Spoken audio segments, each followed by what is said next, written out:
राष्ट्रीय स्वास्थ्य दिव्यांग समिति यूट्यूब चैनल पर उपस्थित विवेकमणि त्रिपाठी, राष्ट्रीय महासचिव का सभी साथियों को नमस्कार। साथियों, कल से एक मैसेज ग्रुपों में चल रहा है एसएससी एमटीएस 2024 को लेकर। कल एक एसएससी द्वारा नोटिस जारी किया गया है, जिसको देखने के बाद कई दृष्टिबाधितों के फ़ोन हमारे पास स्वयं आए हैं और उन्होंने उनके राइटर स्क्राइब जो है उनका पेपर देने से मना करने शुरू कर दिए हैं, जो बेहद दुर्भाग्यपूर्ण है। पहले भी दृष्टिबाधितों को राइटर न मिलने का कठिनाइयों का सामना करना पड़ता था, किंतु ये आदेश अगर आ गया है तो इससे काफ़ी दृष्टिबाधितों के एग्जाम छूटने वाले हैं। पर प्राप्त जानकारी के अनुसार हमने इस संबंध में कुछ बड़े संगठनों से भी संपर्क साधा है और उनके सदस्यों से इस संबंध में भी बात मेरी हुई। उनके सदस्यों ने भी मुझे फ़ोन किया था और उन्होंने शायद कुछ एनएफबी के सदस्यों से बात होने के पश्चात ये पता लगा है कि ये नियम, और हमने भी कुछ जानकारी वरिष्ठ लोगों से संपर्क साध के संबंध में जानकारी लिया हूँ कि जो है ये नियम कब से लागू होगा। तो जानकारी मिल रही है कि जो है ये नियम इस बार पेपर में नहीं लगने वाला है। जो 2000 इसके बाद एसएससी एमटीएस 2024 के बाद जो भी परीक्षा आएगी उसमें ये नियम लागू हो जाएगा।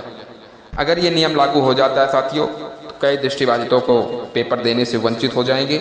ये जाहिर सी बात है, क्योंकि ये नियम बिल्कुल दृष्टिबाधितों के खिलाफ है।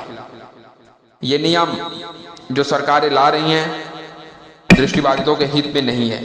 आपने देखा होगा अभी आईबीपीएस पीओ में इन्होंने लाइव फोटो की डिमांड कर दी। अब आप सोचिए, अगर आप लाइव फोटो नहीं देते हैं या आप पूरी डिटेल आप नहीं देते हैं तो आपको एडमिट कार्ड डाउनलोड नहीं होगा।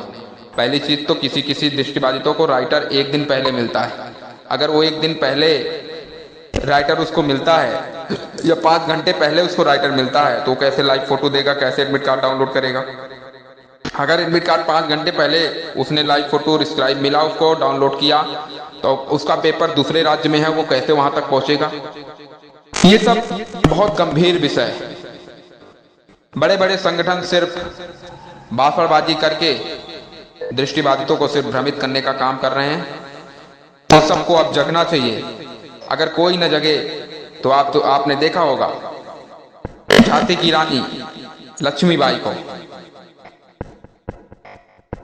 अत्याचारी बहुत थे, पर उन्होंने जब बीड़ा उठाई सारे अत्याचारी धराशायी हो गए।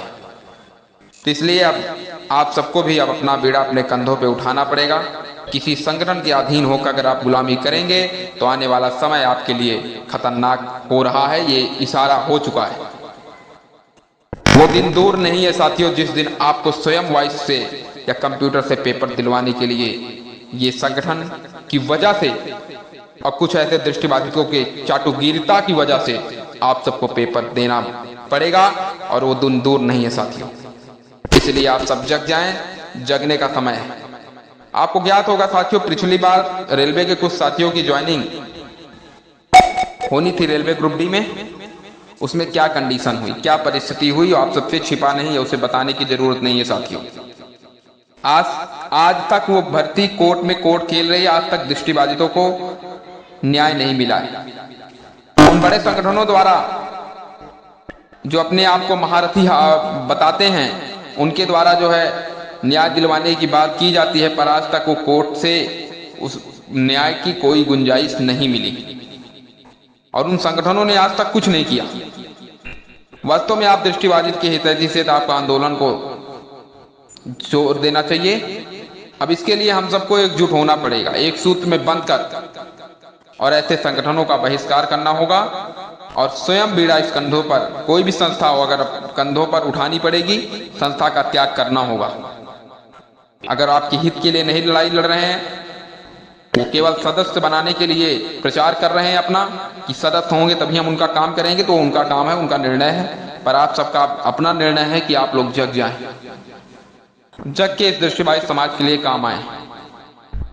क्योंकि हम साथियों ऐसी स्थितियां हो रही हैं, आपको ज्ञात होगा कि दृष्टिबाधितों के हित में कोई भी काम नहीं हो रहे हैं। जितने नियम आ रहे हैं सब दृष्टिबाधितों के खिलाफ आ रहे हैं।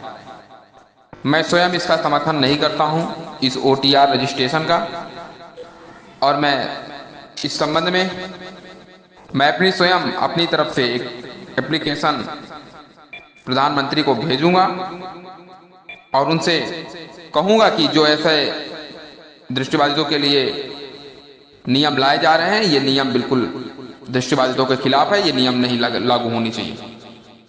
उन दृष्टिबाधितों को साथियों को भी आश्वस्त करना चाहूंगा जो मुझे जानकारी मिला है, हालांकि अभी मैं इसकी पुष्टि नहीं करता हूं कि नियम लागू कब से होगा, बस कुछ बड़े संगठनों द्वारा ये बताया गया कि जो है नियम अगले पेपरों से लगेगा, इस बार से नहीं लगेगा। हाँ, ये भी सच है कि कोई भी नया नियम अगर कोई प्रक्रिया चल रही है तो उसमें वो नया नियम लागू नहीं होता है, क्योंकि वो शासन आदेश पहले से जारी होना चाहिए। जब उनके विज्ञापन में ऐसा नियम नहीं था तो नियम वो बीच में लागू नहीं कर सकते, ऐसा रूल है। हालांकि इसको मैं पूर्णतः पुष्टि नहीं करूंगा, इसको आज पेपर एग्जाम साथियों का है, उसको होने के बाद ही पता लग सकता है, पर जो प्राप्त जानकारी है इसके आधार पर मैं बता रहा हूं कि नियम अगले पेपर से नेक्स्ट पेपर से लगेगा। साथियों, गंभीर विषय है, आप सबको मंथन और चिंतन करने की जरूरत है।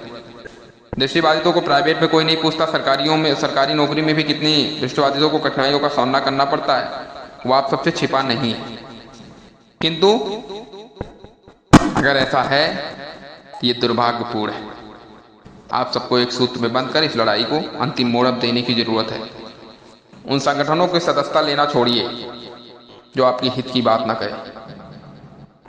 अगर आपने सदस्यता लिया है तो आपका पूरा अधिकार है अपनी बात रखने का, आप बात रखिए, उनसे कहिए OTR 1 टाइम रजिस्ट्रेशन, अभी तक IBPF लाइव फोटो और इसमें OTR रजिस्ट्रेशन, कोई भी राइटर स्क्राइब OTR रजिस्ट्रेशन करवाने के लिए तैयार नहीं होगा। ये मैं फिर कह रहा हूँ, तो आने वाला समय दृष्टिबाधितों के लिए बहुत कठिन होने वाला है। आप सभी जग जाएं और दृष्टिबाधित समाज के लिए आगे आए और एक मुहिम छेड़ने की बहुत जरूरत है साथियों। मैं ज्यादा कुछ नहीं कहूंगा, कल से इस मैसेज को देखा हूं और काफी दुखी हूं, क्योंकि आने वाला भविष्य दृष्टिबाधितों का खतरे में है। आप सब जग जाएं, बस यही मैं कहूंगा। आप सबका बहुत बहुत धन्यवाद।